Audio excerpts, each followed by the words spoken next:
But tonight, a real special guest who is actually a member of our parish, Wayne Simsick, and he's here with his wife Diana, and we're really grateful that you're here.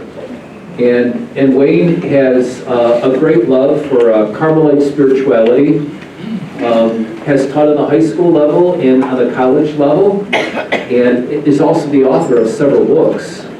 And we're just really, I'm very grateful that he accepted our invitation to come out and talk about St. Teresa of Avila, who happens to be one of my favorite saints.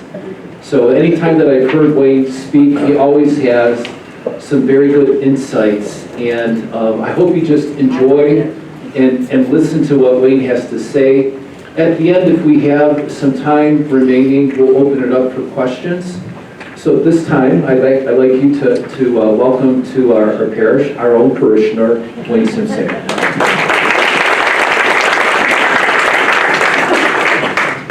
Thank you, Father. I think you left your glasses.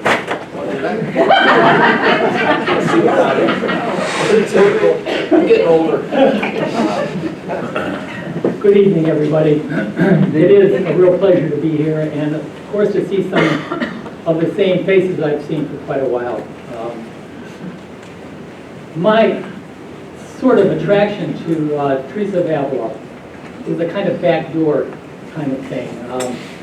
I was writing a book on John of the Cross, and in doing some research on the book, I kept on referring to Teresa of Avila, and especially the Reform movement. And I felt like, maybe I should check into her. So after finishing the book with John of the Cross, I moved into Teresa of Avila, and a book took form. And it has been one of the happiest occasions for me.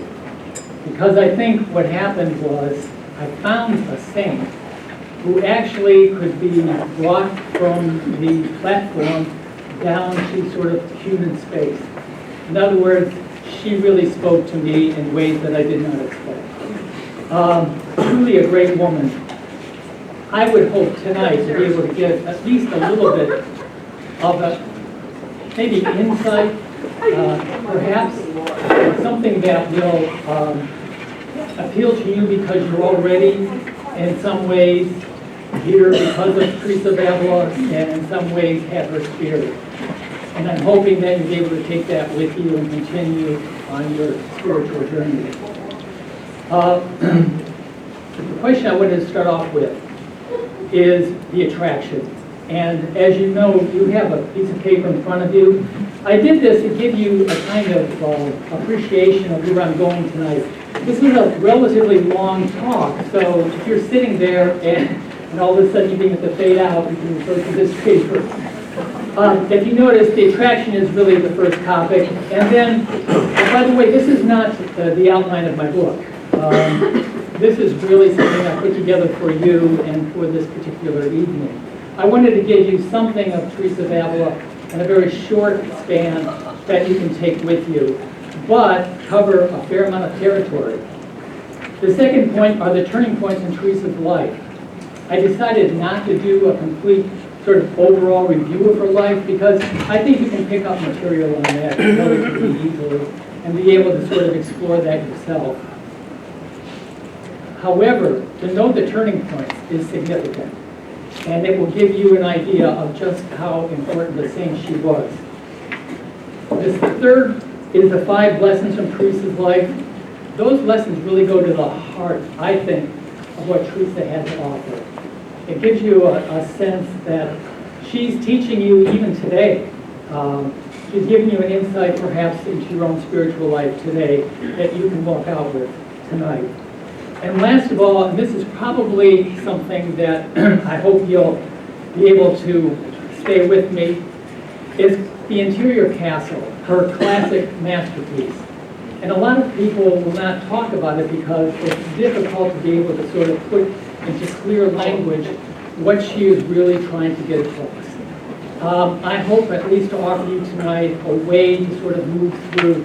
To me, this is a spectacular piece of writing. It's her spiritual autobiography. is in the backdrop, and she's taken that autobiography and she's given this interior castle a way of mirroring or reflecting who she is, both prayerfully and as a person. Let me begin then with the attraction of Teresa today.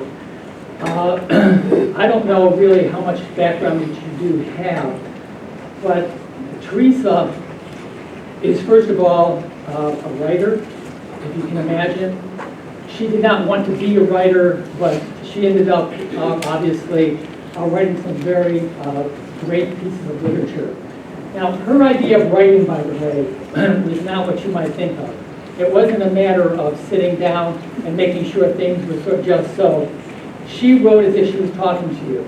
So you have a kind of spontaneity with it. And as she's writing, she's also doing it sometimes in a way that is almost an out-of-body experience. So once she gets a theme or a thought, she just goes with it. So sometimes when you're reading her original writings, it's very difficult to be able to follow her. As a matter of fact, I found that in my own experience, I had to reread her several times, come back to her several times. It took real patience, but it was really a payoff.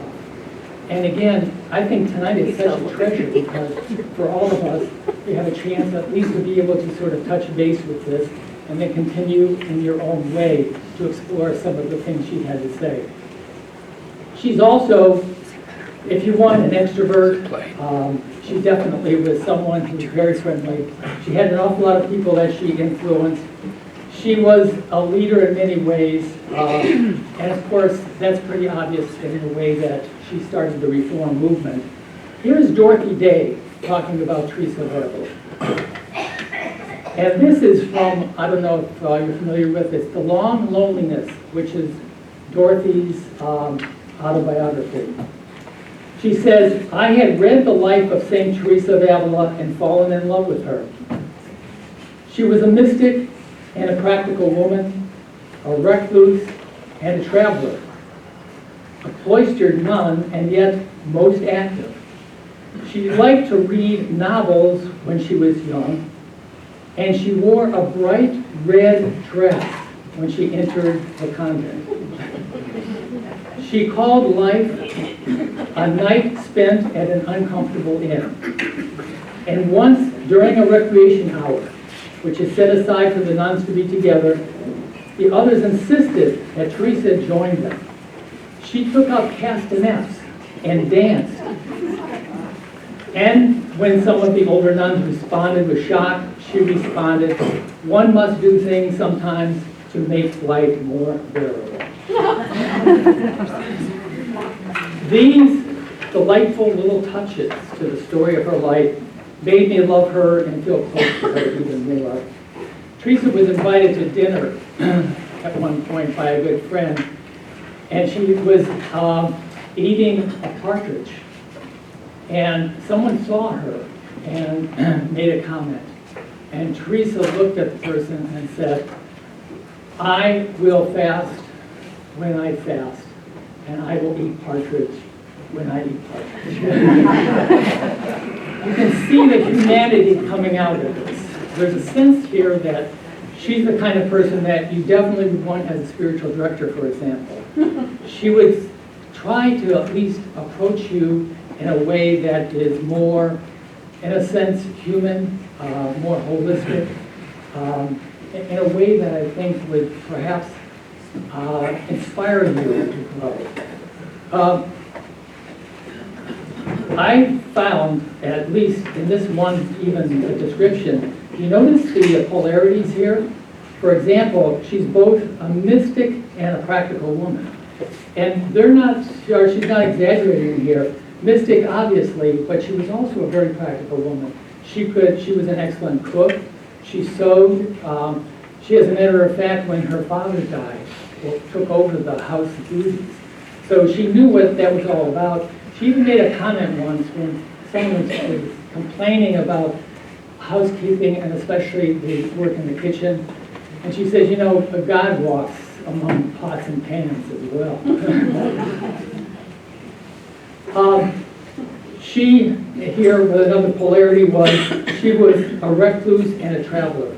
It is amazing to think how much traveling this woman actually did, mostly for the Reform movement, but nevertheless, the people that she knew, the traveling that she did was exorbitant.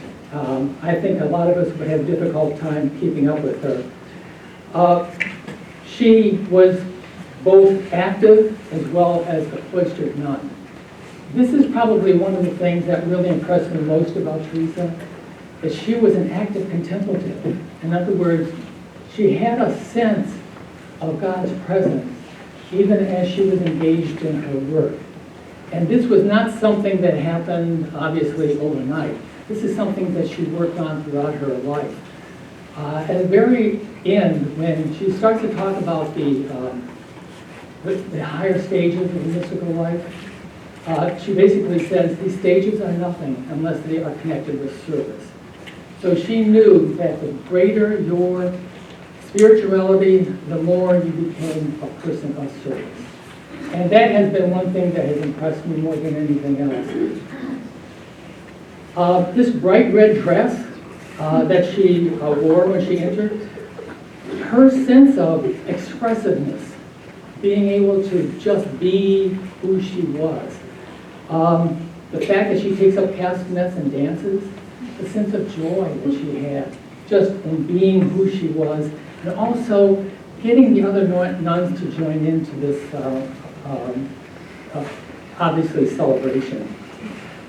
The reason that I found most of all, though, and I'm reading from my book right now, one of the reasons that Teresa was special to me was the fact that she worked out of her own experience.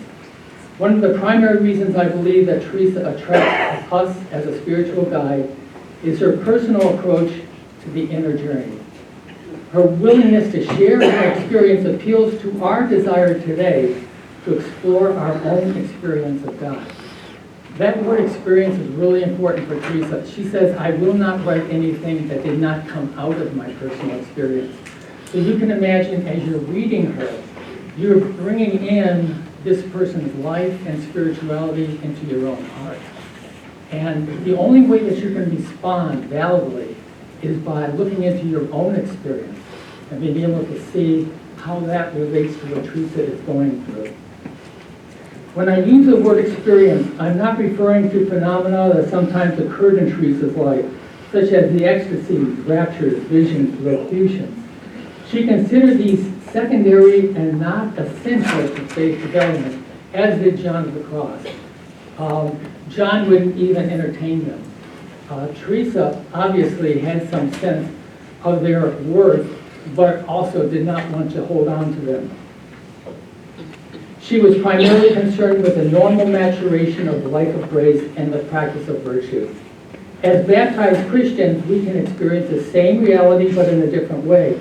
One of Teresa's gifts is that she had the ability to wake us up so that we can claim grace that is already at work in our lives. This, I think, is really important. She is very much appreciative of the fact that we are walking around as, if you want, sleepwalkers. But we get to the point where we wake up to the fact that grace has always been there. And Teresa would grab hold of that and say, listen, would you please appreciate that you have grace within you right now? This grace is something that you have been given from the very beginning. It did not leave you, but it's a matter of waking up to it and being able to appreciate it. What I'd like to do now is go through some of the turning points. You take a look at your paper.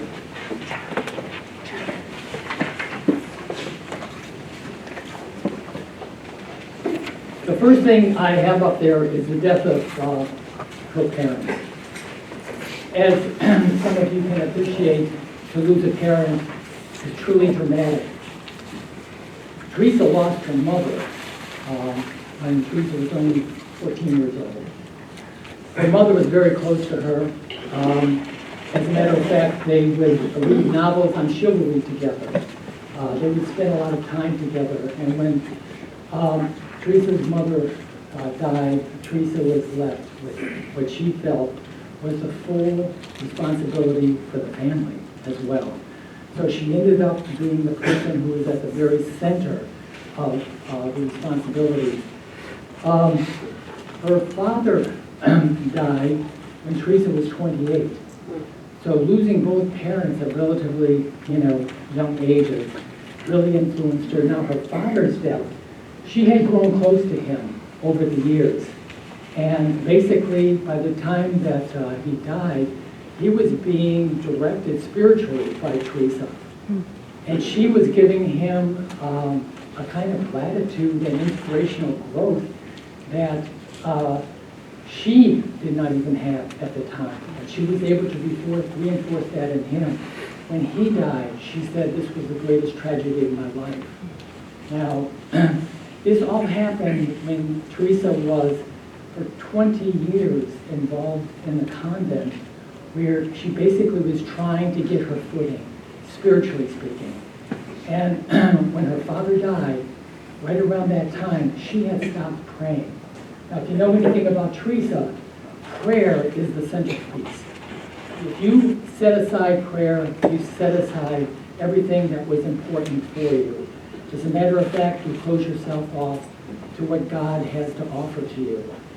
And I think with the realization on her part that she was a person, if you want, afloat without two parents, put her in a kind of position where she had to work through things in a completely different way than, say, somebody else would.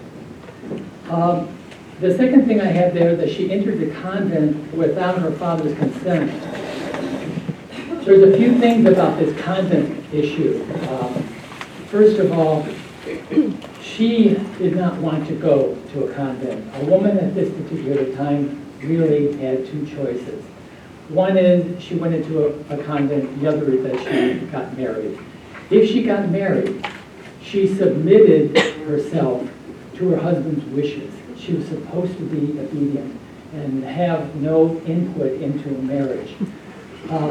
Teresa knew that, and she was well aware of the fact that she did not want to go down that particular path. What she did, though, is she decided, in spite of herself, really, to enter the convent.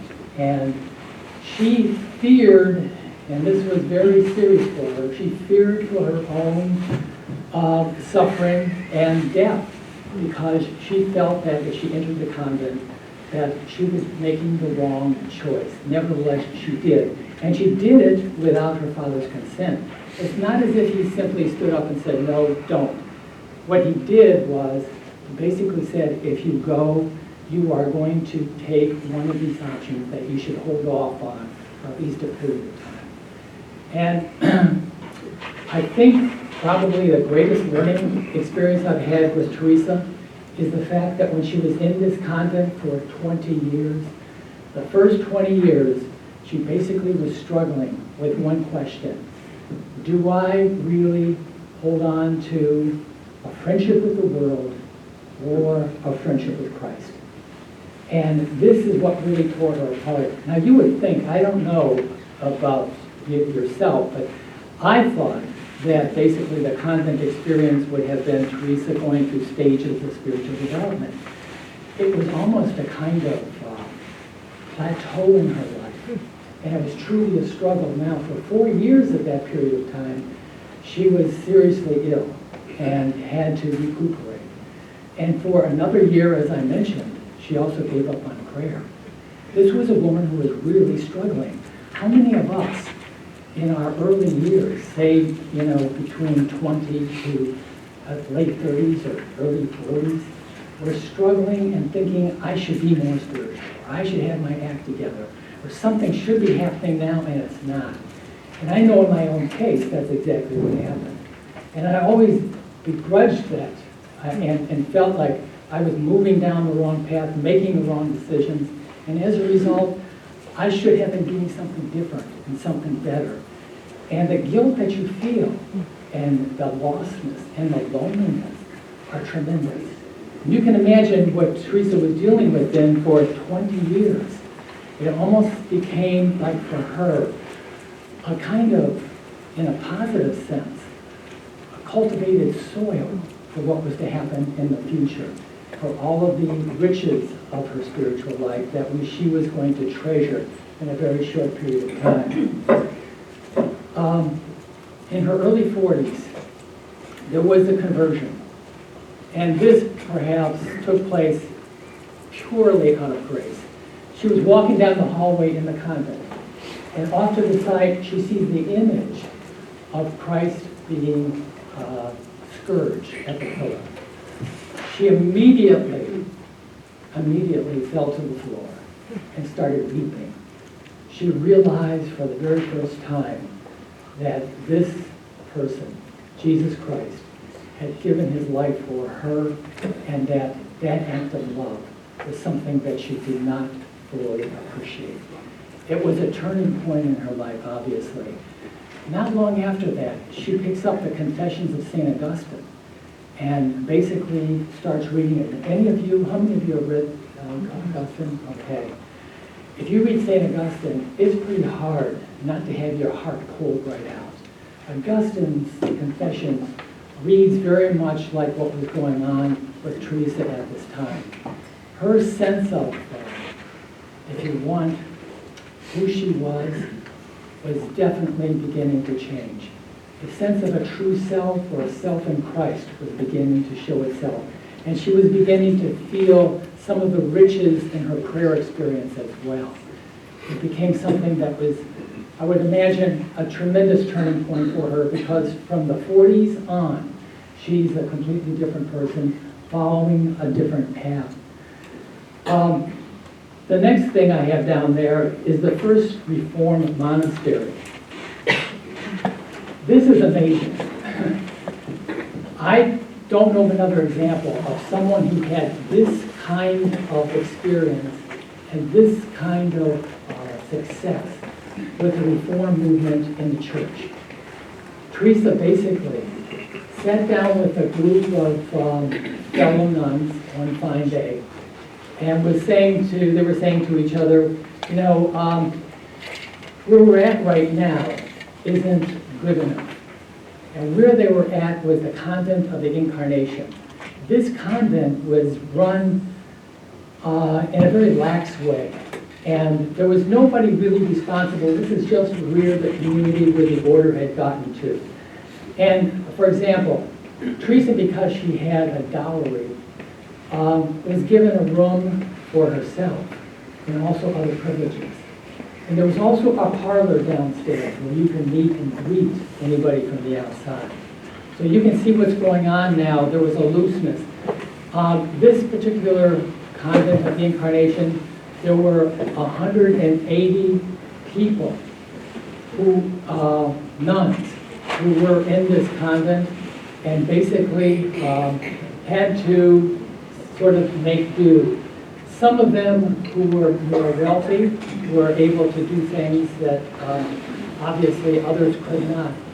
I really think that what happened with Teresa when she was in this convent was she became so aware of the lack of the contemplative that she decided that she wanted to start a Reformation. Now, think about it. This is not St. Teresa, the doctor of the church. This is Teresa who nobody knew about. This is Teresa who was an ordinary nun who was all of a sudden going to start a completely different appreciation of what the Carmelite order should be like. I mean, it's something that Teresa herself realized was going to be exorbitant. What does she do? She goes ahead anyway. She feels she has a confirmation both in what she senses God is asking from her, but also the provincial of the order. Basically, it's Teresa, go ahead. But as soon as the go-ahead happens, Teresa finds herself up against a wall, because the people even in the convent are wondering, why are you trying to change things?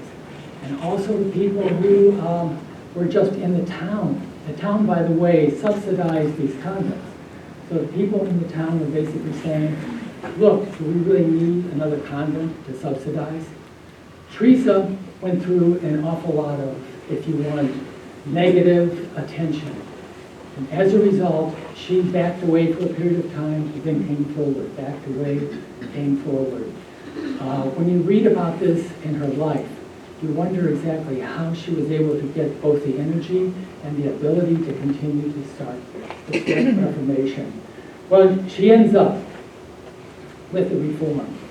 This Reform is something that she feels is necessary because from the very beginning, the Carmelite order began in Israel at the site of Mount Carmel. And believe it or not, it was a group of hermits who got together and basically decided that they wanted to live a contemplative life. Solitude, silence, and prayer. And in doing that, they ended up creating a kind of beginning community. And they asked the local bishop, would you give us, an approval for our rule? And believe it or not, even with all the difficulties that they might have accomplished at that time, or the way that, humanity is, that things sort of get lost, movements begin to start to sort of peel away. There isn't exactly the kind of impetus that you would think there would be. Well, what happened was that they did begin to flourish. And Teresa felt that the Reform should go back to that original rule. So what she does is she establishes the very first Reformed convent, if you want to call it a monastery. And basically, she bases it on that original rule. Some of the nuns who went into this monastery were saying things like, I feel like I just got home. I mean, it was what their hearts really needed. Now, what did she do? Quite obviously, she was able to sort of focus in on just these particular people. She limited it to 15, no more in a particular convent. She made sure that they were all, in a sense, aware of a kind of family environment, that they would look out for each other, they would support each other. There would be time for prayer, but also time for other activities. But one of the things that was most important for Teresa is that there was space for the Spirit to work. There was an openness in these convent groups. This was the first out of 17 that she actually establishes. Can you imagine what that was like? Now, when I mentioned before, I mentioned there was a practical side to Teresa. She basically had to, in a sense, oversee buying some of these structures, make sure that the workmen were following up on their duties, find a way to finance these places, and obviously her main concern is the nuns themselves to be able to give them guidance. So this was no small thing. And of course you can see this is Teresa, who she may have wanted to be a contemplative or pull aside for a time, but the fact was she did not have the ability to do that. She was really taken up with this ministry. This, for her, was truly a call. And there's no doubt about it that her call is obviously still flourishing today. The book of my life is next to the First Reformed Monastery for a reason. She was 47 years old. As if that wasn't enough, the Reform movement, she ends up writing a spiritual autobiography.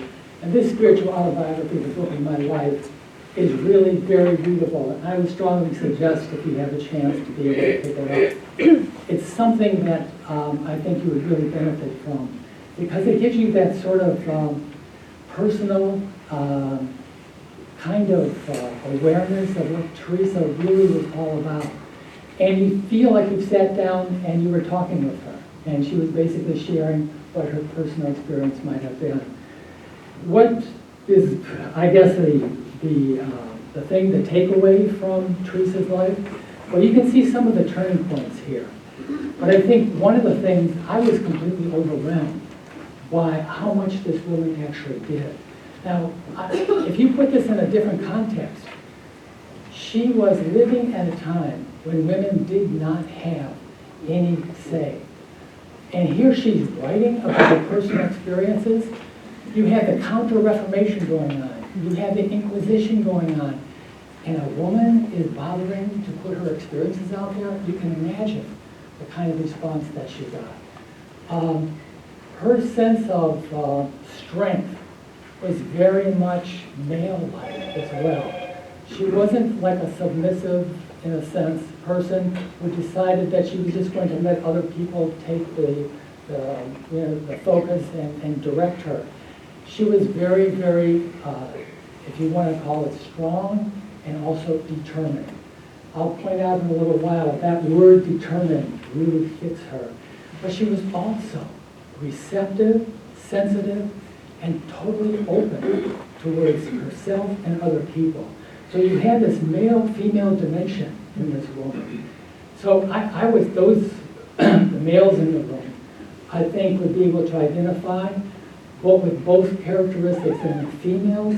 You would certainly see here someone who represented what a female should be like in terms of having that kind of Christian sense of self that was not overemphasizing one or the other, but was emphasizing both the strength as well as the passivity. So just as an aside, I think when you really want to question, I think for you and for me, the question I would take away from this first part here is what really is increasing your response to love in your life right now? What is increasing your response to love right now? Is it a relationship that you have? Is it work that you're doing? Is there something that is giving you a sense that God and God's love is there helping you appreciate both who you are and also what you can be? This is what I find here in Teresa, a person who is definitely in touch with exactly what God's love meant for her. What I'd like to do now is move to the next section. This 5 lessons from Teresa's life is something that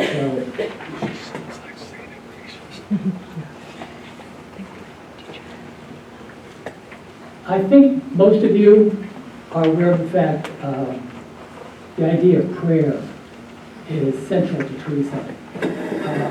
One of the things here is that she does not take the idea of prayer and simply say, this is a good thing to add to your agenda. For her, this is primary. Life is prayer for her. The prayer journey is a life journey. To stay in touch with the Spirit is something that is not questionable, it's something that's actual. I was very impressed with what I read about Teresa's idea of prayer. In some ways it was very, very, if you want, simple and without a method.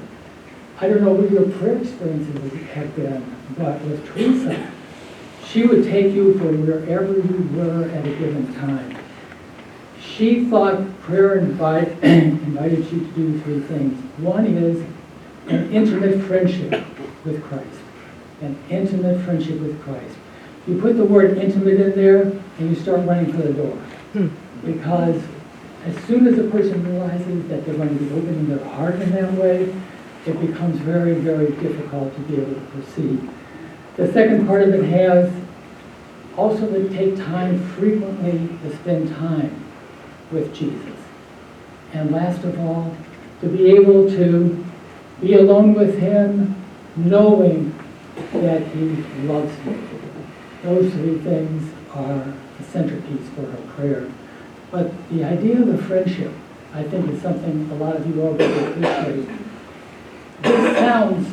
This sounds almost elementary, and it's meant to be. The simplicity of it is really what gives it its power. I'd like to share a story with you that will probably bring this across better than me talking about it. This is from Anthony de Mello, the Jesuit. And the title of this is called The Empty Chair. Anybody familiar with this? Okay. I heard the story of a priest who went to visit a patient in his home. He noticed an empty chair at the patient's bedside and asked what it was doing there. The patient said, "I had placed Jesus on that chair and was talking to him before you arrived. For years, I found it extremely difficult to pray until a friend explained to me that prayer was a matter of talking to Jesus. He told me to place an empty chair nearby, to imagine Jesus sitting on that chair, and to speak with him and listen to what he says to me in reply. I've had no difficulty praying ever since." Some days later, the daughter of the patient came to a rectory to inform the priest that her father had died. She said, "I left him alone for a couple of hours. He seemed so peaceful. When I got back to the room, I found him dead. I noticed a strange thing, though. His head was resting not on the bed, but on a chair that was beside the bed." The tender intimacy that comes across in that story is really what I'm trying to sort of bring across when I talk about Teresa and prayer. The idea of being able to simply appreciate the friendship that you have with Jesus is something that has to be ongoing. There's a way of remembering this. Stop, look, and listen. At some time during the day, you end up stopping whatever you're doing, you sort of pull aside, and you look. You're looking at the gaze of Christ's love looking at you, and you're returning that gaze. For a moment, perhaps you have something to say, but for whatever it is, it's simply something that is going to at least center you for that time being. And then listen, is anything being said to you in particular? Are you being asked to do something? Is